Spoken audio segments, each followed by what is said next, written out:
today's installment of the Triad newsletter. I'll wait for you to stop sipping because I don't want you to spit it out all over your computer. The headline is, the case for why Joe Biden is going to win. Oh, excellent. Yeah. Here, you like that? Yeah. I just rolled up some hopium, put it on a little spoon, but I'm going to shoot it. Just speedball it. Hello, everyone. This is JVL here with my best friend, Sarah Longwell. Can you run through your case for why Biden's going to win? No, because I'm going to make you read it this week. What?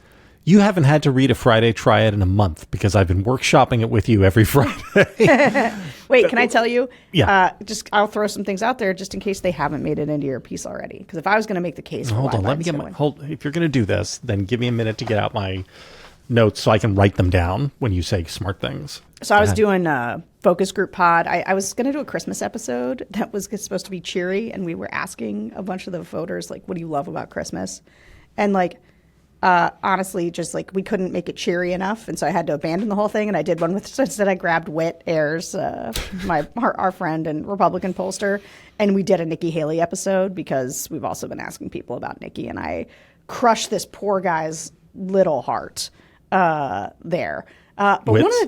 Wits, because he's pretty high on here's Nikki's path, and I'm just hitting him with sound after sound of Republican voters being like, I don't trust her because she's a rhino, and she's nice enough, she's very put together, but she's made all this money on war profiteering, and anybody who advocates a two-state solution is dead to me.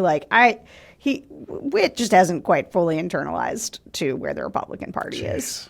Can't wait to listen to this. All right, give me your case. So anyway, but one of the things the point he was making is he kept talking about the court cases, Trump's court cases. And I do think it is hard when I say that Biden's liabilities are front and center right now and Trump's aren't. A big part of what I mean is Witt was talking about the fact that the trials are going to start March 4th, which is the day before Super Tuesday. No, they've been pushed back now. And it doesn't even matter because it's like his timing. It's not soon enough. None of it's soon enough to make any difference in a Republican primary. And also in a Republican primary, it probably just helps him. Right. Oh, he's convicted of it's fine for him in the Republican primary. Basically free advertising his court appearances.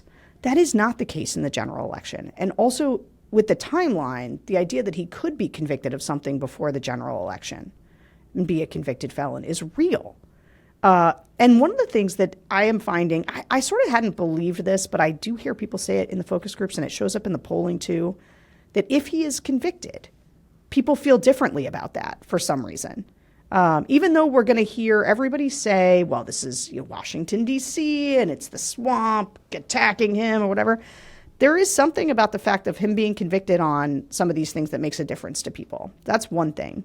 I also just think Joe Biden's mental acuity is that's all you hear about from everybody, right? They think he's old and whatever.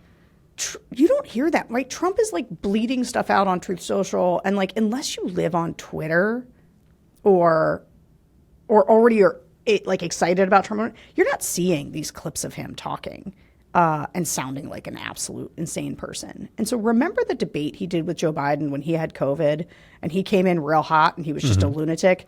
That did real damage to him. And I think that I think those types of things, he will be, I think, alarming to people in a way that Joe Biden's, it's not great that what we're going to have is one guy who's kind of shuffling along and another guy who sounds someone in an insane asylum screaming in the corner. But I do think the insane asylum guy in the corner is you'd hand the shuffling guy the car keys. Your lips to God's ears.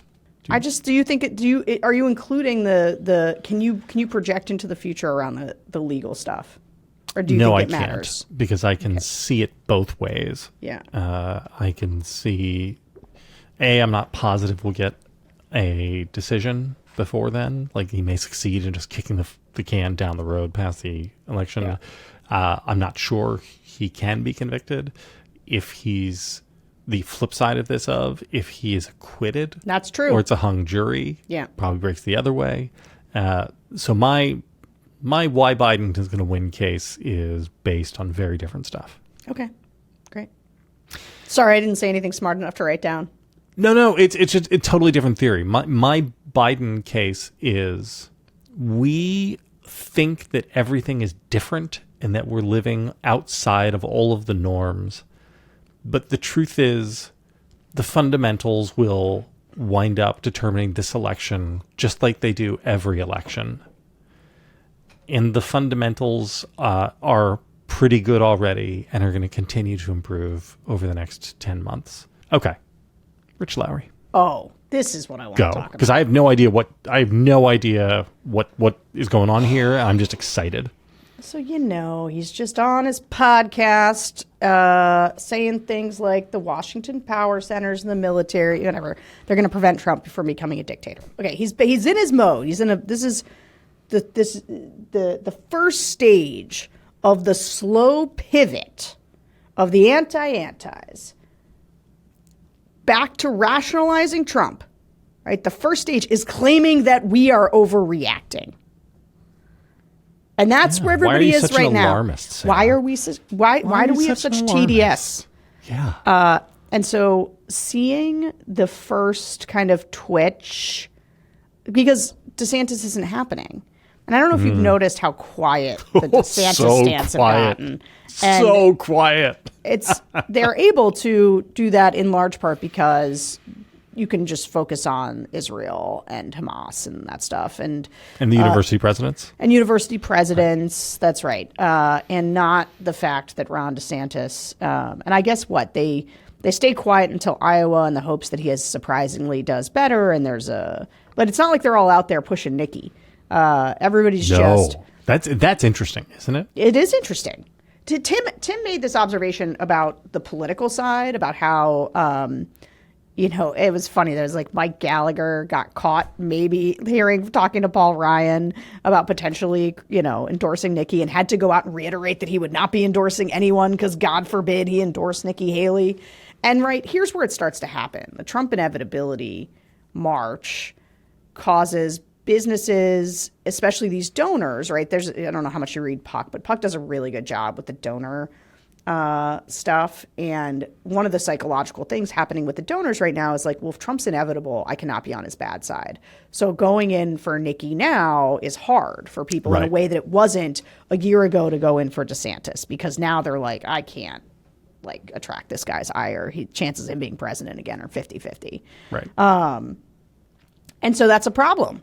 And then, but it's not, so it's true of the polls, it's true of the donors, and it's true of this like the intelligentsia, right? Like the old school normies like Witt, who are kind of never Trump, they go hard for Nikki, but not the anti-antis, because they know this is not where MAGA is. And so we can't be for Nikki. But anyway, more importantly though, it is I want everybody to watch it. I'm going to do nothing but call attention to how they slowly begin to rationalize Trump now post their DeSantis, where all of them said Trump was unfit. For like a period of time, they were all, Trump is unfit. This guy cannot be president again. The more craven among them just made an electability argument. He can't win. But they were, against Trump. We're all on board for DeSantis. Now that they don't against have Trump, put that on a magazine cover someday. You should do that. Oh no, we're going to live in maybe Trump land forever. And in fact, in the land that they're really going to live in, and this is where I just get so angry. We were right all along. Mm-hmm. We have been correct about the nature and the degree of the threat. Mm-hmm. Everything that has happened has proved that our judgment, which was like a clear-cut moral judgment, we didn't twist ourselves into pretzels justifying it all. And as a result, what we said was right. In fact, it was all a little worse than even what we thought. It was worse. If I could just interject real quick. Yeah. I went back and reread a David Frum piece from The Atlantic from 2017 in which he was laying out the ways in which Trump could go towards authoritarianism. And I remember the reaction to that piece when it came out, which was the TDS, hysterical, et cetera, et cetera. The reality of the first 4 years of Trump was an order of magnitude worse than anything he predicted.